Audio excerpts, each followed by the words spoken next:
UP में विधानसभा के चुनाव होने वाले हैं, लेकिन चुनाव में मुद्दे बन रहे हैं जिन्ना से लेकर सरदार पटेल तक। लेकिन अब तो जिन्ना पटेल से होते हुए मामला और पीछे सिकंदर और चंद्रगुप्त मौर्य के बीच युद्ध तक जा पहुंचा है। जी हां, सिकंदर और चंद्रगुप्त मौर्य के बीच युद्ध। देखिए यूपी के चुनाव में सिकंदर और चंद्रगुप्त पर मचे सियासी युद्ध पर मेरे सहयोगी पंकज झा की यह खास रिपोर्ट। एक समय वो था जब चंद्रगुप्त मौर्य का सामना, यानी इतिहास कैसे विकृत किया जाता है।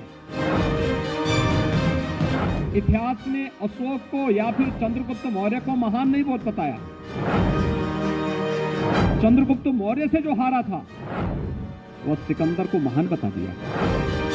इतिहासकार इन सब मुद्दों पर मौन है।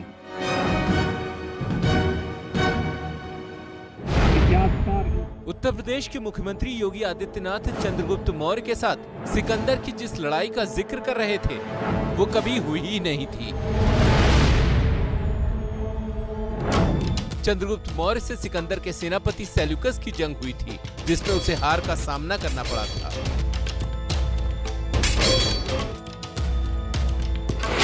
एक समय वो था जब चंद्रगुप्त मौर्य का सामना, यानी इतिहास कैसे विकृत किया जाता है।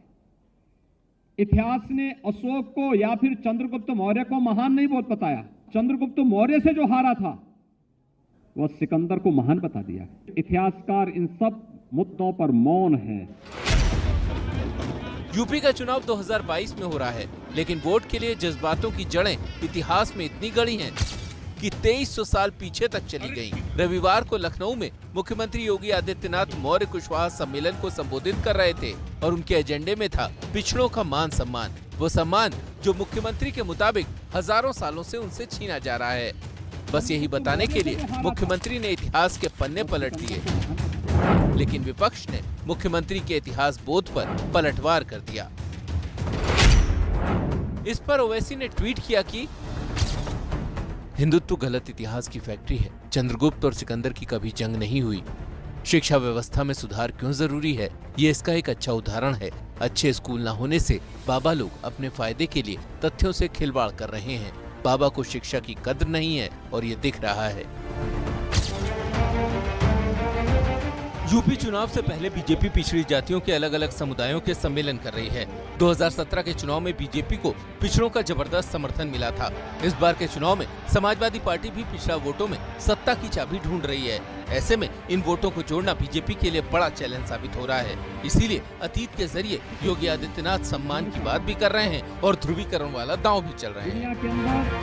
तो हम लोगों ने तब भी, मैंने 1999 में इस बात को कहा था, एक दिन इनकी बड़ी दुर्गति होगी जिन्होंने महात्मा बुद्ध की मूर्ति को तोड़ा है। तालिबान जैसे ही फिर से अफगानिस्तान में घुसा, तमाम स्वर उभरने लग गए थे। तालिबान का समर्थन का मतलब मानवता विरोधी शक्तियों को समर्थन देना। इतिहास के महानायक अतीत पर गर्व करने का मौका देते हैं, लेकिन चुनावी राजनीति में इनकी एंट्री इनके काम के चलते नहीं बल्कि इनके नाम के चलते होती है, क्योंकि इनकी जाति और धर्म से सधता है वोट का गणित। लखनऊ से पंकज झा की रिपोर्ट। इस सिकंदर की जो बात हो रही है ना, ये 2300 साल पुराना इतिहास है जो आज यूपी के चुनाव में सरगर्मी पैदा कर रहा है। ये सवाल उठ रहे हैं कि क्या चंद्रगुप्त मौर्य ने सिकंदर को हराया था? क्या दोनों में कभी युद्ध हुआ भी था? इतिहास के पन्ने बताते हैं कि चंद्रगुप्त मौर्य का सामना यूनानी आक्रमण से हुआ तो था, लेकिन सिकंदर के नहीं बल्कि सिकंदर के सेनापति सेल्यूकस से। सिकंदर का जन्म 356 ईसा पूर्व में हुआ। सिकंदर ने 30 साल की उम्र में 326 ईसा पूर्व में सिंधु के राजा पोरस से युद्ध किया था। इस युद्ध में पोरस की हार हो गई थी, लेकिन पोरस को जब सिकंदर के सामने पेश किया गया तो सिकंदर ने पूछा कि बताओ पोरस, तुम्हारे साथ कैसा सलूक किया जाए। कहते हैं कि पोरस ने जवाब दिया कि जैसा एक राजा दूसरे राजा के साथ करते हैं। इस जवाब से खुश होकर सिकंदर ने पोरस का राजपाट तो लौटा दिया, लेकिन इसकी कीमत पर पोरस को सिकंदर की अधीनता स्वीकार करनी पड़ी।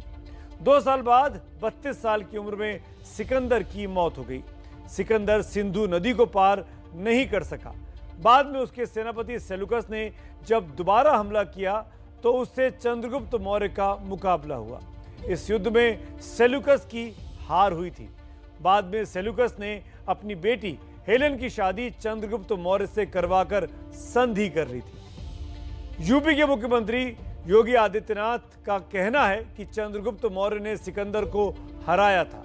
चूंकि सेल्यूकस सिकंदर का ही सेनापति था, इसीलिए आमतौर पर चंद्रगुप्त और सेल्यूकस के बीच की लड़ाई को चंद्रगुप्त मौर्य और सिकंदर की लड़ाई के रूप में भी पेश कर दिया जाता है, जो कि पूरी तरीके से सही विवरण नहीं है। जबकि चंद्रगुप्त और सेल्यूकस के युद्ध के समय तक सिकंदर की तो मौत हो चुकी थी। इस पर इतिहासकार क्या कहते हैं उनको भी आप सुन लीजिए, क्योंकि हम जो आपको बता रहे हैं वो अपनी राय नहीं है, ये इतिहासकारों के मुताबिक है। 326 BC में सिकंदर यहाँ अटैक करता है और हमारी नॉर्थ वेस्ट यानी पश्चिमी उत्तरी सीमा पर उस टाइम एक पोरस का राज्य था और पोरस से उसका बहुत अच्छे से युद्ध हुआ और पोरस को उसमें हारना पड़ा और पोरस के हारने के बाद सिकंदर, लेकिन उससे आगे सतलज रिवर से आगे इंडिया में नहीं बढ़ा। उस टाइम चंद्रगुप्त मौर्य का कोई भी अस्तित्व नहीं था और चंद्रगुप्त जब ये सिकंदर वहाँ से सतलज से फिर वापस लौटने लगा, बहुत सारे रीजन थे। पोरस से जो हार थी वो भी शायद पोरस की हार भी कंक्लूसिव नहीं थी, तो वहाँ से उसका लौटना ही स्टार्ट हुआ। मुख्यमंत्री योगी आदित्यनाथ ने सवाल उठाया कि सिकंदर को महान कहा जाता है, लेकिन चंद्रगुप्त मौर्य और अशोक को महान नहीं कहा जाता। लेकिन ऐसा है नहीं। अशोक के साथ महान बहुत सम्मान और गर्व के साथ हमेशा से लगता आया है। राजनीति की दुनिया में इतिहास को अपनी सुविधा के लिए इस्तेमाल किया जाता है, लेकिन कई बार जुबान फिसलती है तो इतिहास के अर्थ का अनर्थ भी हो जाता है। अगर पाटलिपुत्र को याद करें तो पटना की हर गली याद आती है। अगर हम ज्ञान युग को याद करें तो नालंदा और तक्षशिला का स्मरण होता है। ये मेरा बिहार है भाइयों। अशोक गहलोत जी ने यहां पे कुंभकर्ण लिफ्ट योजना का पैसा दिया था।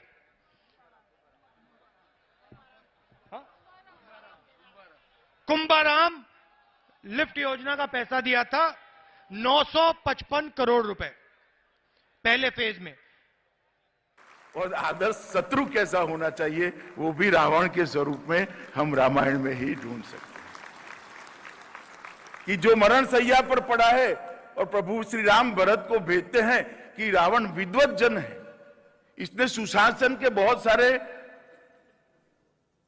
पाठ अमल में लाए हैं, जमीन पर उतारा है, सोने की लंका बनाई है। उससे तनिक जाकर ये विद्या लुप्त न हो जाए, जाकर सीख लो कि सुशासन कैसे हो। और कोई झिझक के बगैर भरत को उन्होंने सुशासन के